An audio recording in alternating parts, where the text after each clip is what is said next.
They're making billions, and they're spending it fast as they make it. I want a piece of that for my men, because when they made their most money was during COVID. When my men had to go to work on those piers every single day, when everybody stayed home and went to work. Not my men. They died out there with the virus. We all got sick with the virus. We kept them going. From Canada to Maine to Texas, Great Lakes, Puerto Rico, now the Bahamas, everybody went to work during COVID. Nobody stayed home. Well, I want to be compensated for that. Now, I'm not asking for the world. They know what I want. They know what I want. And if they don't, no, then I have to go into the street and we have to fight for what we rightfully deserve. These people today don't know what a strike is. When my men hit the streets, from Maine to Texas, every single port, a lockdown. You know what's going to happen? I'll tell you. First week, be all over the news every night, boom, boom. Second week, guys who sell cars can't sell cars because the cars ain't coming in off the ships. They get laid off. Third week, malls start closing down. They can't get the goods from China. They can't sell clothes. They can't do this. Everything in the United States comes on a ship. They go out of business. Construction workers get laid off because the cars ain't coming in off the ships. They get laid off. Third week, malls start closing down. They can't get the goods from China. They can't sell clothes. They can't do this. Everything in the United States comes on a ship. They go out of business. Construction workers get laid off because the materials aren't coming in. The steel's not coming in. The lumber's not coming in. They lose their job. Everybody's hating the longshoremen now because now they realize how important our jobs are. Now I have the president screaming at me, I'm putting a folly on you. Go ahead. Folly means I have to go back to work for 90 days. That's a cooling off period. Do you think when I go back to 90 days, those men are going to go to work on that pier? It's going to cost the company's money to pay their salaries. Well, they went from 30 moves an hour maybe to 8. They're going to be like this. On that pier, it's going to cost the company's money to pay their salaries. Well, they went from 30 moves an hour maybe to 8. They're going to be like this. Who's going to win here in the long run? You're better off sitting down and let's get a contract and let's move on with this world. And in today's world, I'll cripple you. I will cripple you, and you have no idea what that means. Nobody. Shalom, Yasharala. All praises and glory goes to Yahweh, Hashem Yahushai, Hashem Rakakodash. Double honors to the apostles of Great Millstone and salutations unto the elect men continually feeding the sheep of Yahweh, by Hashem Yahushai in sincerity and in truth with this great gospel that is what coming out of our Bible. And you see the way things are going, and it's not going too good for Babylon the Great. It's not going too good for Babylon the Great. You got the employees with a rebellious spirit here in Babylon the Great, right? They talking about shutting down this system. The people working the ports, truck drivers being laid off, right? CEOs quitting, right? People not wanting to work. Prices of food going up, right? Everything is going in, how can we say, the wrong direction. It's going in the wrong direction for this place. And this dude you just seen in the video, he's talking about, man, who is he threatening? He ain't threatening the elites. He ain't threatening the goddamn elites. The elites don't give a fuck about the system. They're the ones who's collapsing the system. Who's going to have to pay? Who's going to have to suffer? It's you people of this society here in Babylon the Great. You going to suffer when the ports get shut down. When the trucking stop, when ain't no food coming in them stores, right? When people are just being laid off back to back to back in fucking evictions, right? It's about to be turned up, and we see it coming.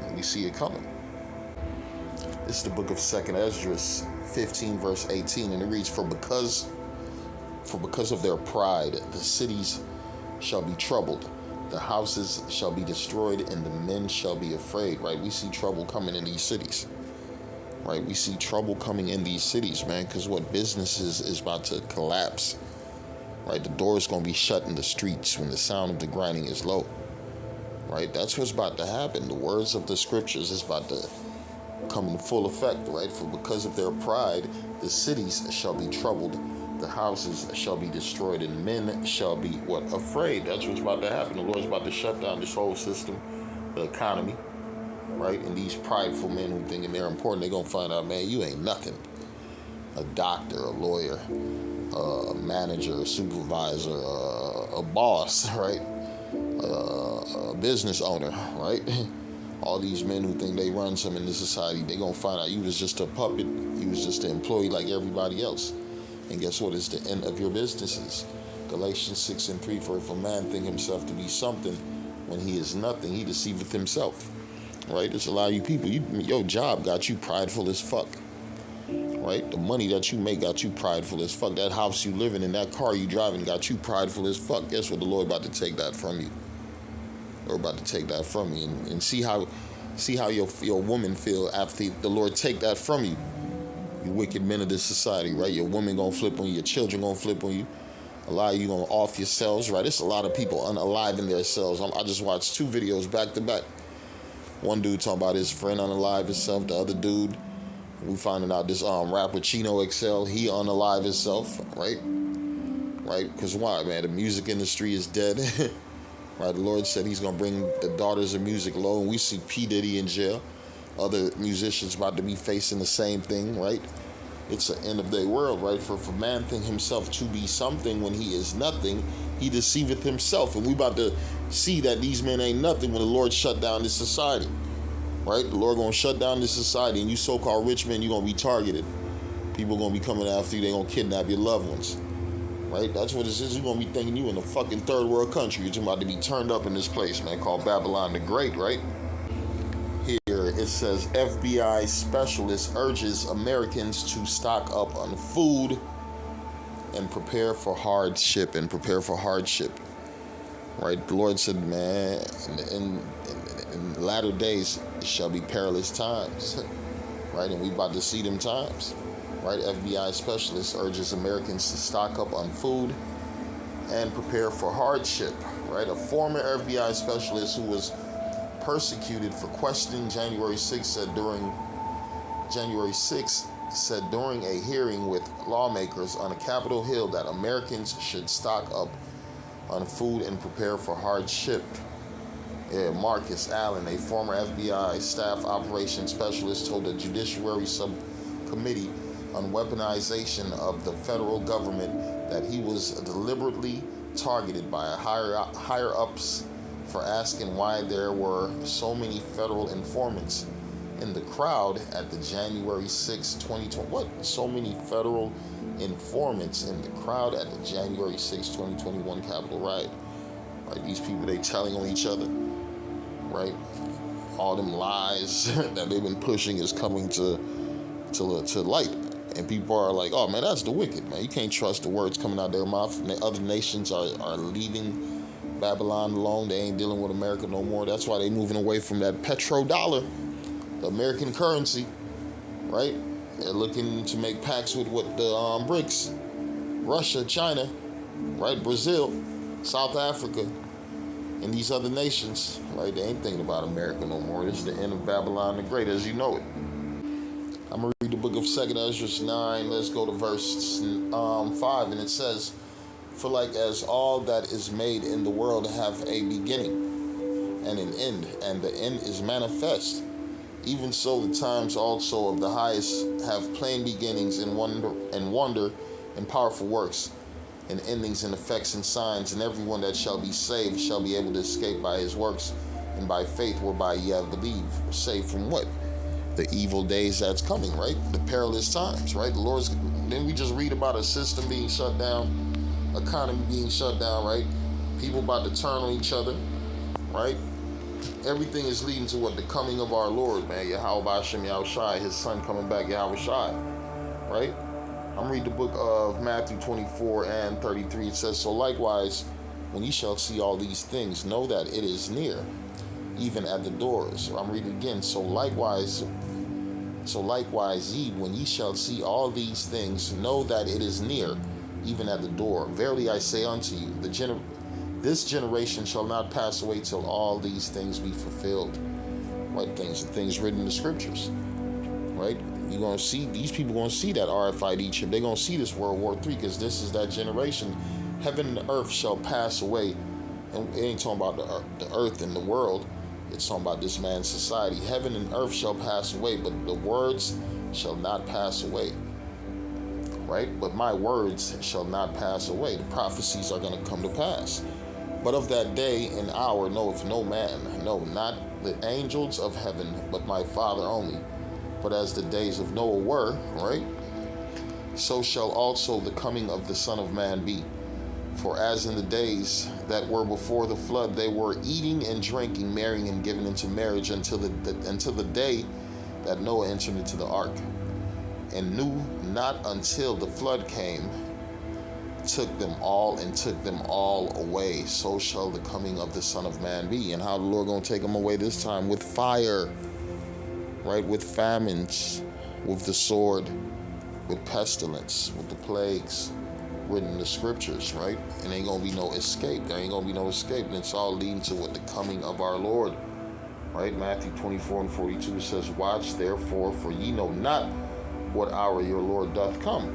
But what do we know? We know there's signs that point to his coming, right? Signs that point to the coming of the Lord, and we're seeing these things, right? 2 Ezra 9:1, and it reads, he answered me then and said, measure thou the time diligently in itself, and when thou seest part of the signs pass, which I have told thee before, then shalt thou understand that it is the very same time wherein the highest will begin to visit the world which he made, right? When you see these things coming to pass, right? The uproars of the people, right? The tribulations, the wars, the conflicts, the poverty, right? The affliction of our people that's coming to an end, right? Also, the awakening of our people returning back to their nationality. It says, in the land of their captivity, they shall remember themselves and call upon the Lord's name. Where's that? That's happening right now. It says, then shalt thou understand that it is the very same time wherein the highest will begin to visit the world which he made. Therefore, when there shall be seen earthquakes and uproars of the people, right? When there shall be seen earthquakes and uproars of the people in the world, right? Ain't that happening? You got people threatening to shut down America, the port workers, right? That's uproars of the people. Then shalt thou well understand. You got riots in different cities, police quitting, right? More people, more Jakes being killed, right? You got these migrants invasions, right? Jakes being upset because they're being pushed in their neighborhood. So if the people are upset, it says, then shalt thou well understand that the Most High has spake of those things from the days that were before thee, even from the beginning. I'm going to read the book of Psalms 49 and 11. It reads, their inward thought is that their houses shall continue forever. I'm going to read again. Their inward thought is that their houses shall continue forever. Right? That's what these Edomites think, man. That's why a lot of them, they're really not paying attention to the collapse of the society, because they think America will be great again one day. No, that ain't going to happen, man. America's about to go through the worst period it has ever went through. Right? We see the prices of everything that went up so much to the point, man, you go grab a gallon of orange juice. Someday used to be $2-3. Now it's $7 to $10, $12, right? Go grab a carton of eggs. Someday used to be $1, right? 50 cents. Now that motherfucker going for damn near $6. So we already see it's only going to get worse, because these elites, they're greedy. Right? These Edomites, they're greedy. It says they would have stole it until nothing is left. That's the spirit of these devils, and what in their minds they think they're going to continue. They think they're going to collapse the society. A bunch of people going to die, and they're going to enslave the rest of the people with radio frequency identification devices. Right? Psalms 49:11. Their inward thoughts is that their houses shall continue forever, and their dwelling places to all generations. They call their lands after their names, right? And we know that the Lord is about to take everything from them, right? All these different countries that they named after themselves, these different streets. Well, here in America through, ain't no future, ain't no hope for Babylon the motherfucking great, because it was predestined to be destroyed. It was prophesied in the scriptures. So we're just waiting for that to come to light, right? We know that's their inward thoughts is not going to come to its pass, right? What's their future? Destruction, and their children, their family members overseas is what going into captivity. We're talking about these other Edomites and also the other heathens. I'm going to read the book of Proverbs 11 verse 21. It says the wicked, I'm going to start at 18. Proverbs 11 verse 18. The wicked worketh a deceitful work, but to him that soweth righteousness shall be a sure reward. Right, because we know what the wicked is on. They're plotting for depopulation. Right, they're working on a depopulation plan. Right, they want to see a lot of people unalived. Right, they said, oh man, the jabs ain't working quick enough, the sea trails ain't working quick enough, the GMOs ain't working quick enough. Right, the people ain't turning on each other quick enough, so they're gonna have to bring in this world war. Right, that's a good way to get rid of a lot of people. You've seen they just passed a draft bill where, man, from a certain age, young kids to, right, could be drafted pretty soon. A woman's gonna be able to be drafted, right? The wicked worketh a deceitful work, but to him that soweth righteousness shall be a sure reward. As righteousness tendeth to life, so he that pursueth evil pursueth it to his own death. They that are of a forward heart are an abomination to Yahweh, but such as are upright in their way are his delight. And that's the men of the Lord pushing this gospel. We got to continue to push this gospel. The more we push this truth, the more this society collapses, right? It says, though hand join in hand, the wicked shall not be unpunished, right? There's nothing you can do to save these devils. You see these so-called sellout blacks and Hispanics and Native Americans who done join on to this mad society trying to keep it up. Blacks for Trumps, Latinos for Trumps, right? Jakes for Kamala Harris and these different heathens. Man, they can't save you, right? Woe unto you that go down to Egypt for help. Woe unto you that trust into Pharaoh, right? It says, though hand join in hand, the wicked shall not be unpunished, but the seed of the righteous shall be delivered from what destruction that is coming to Babylon the Great, man. Shalom.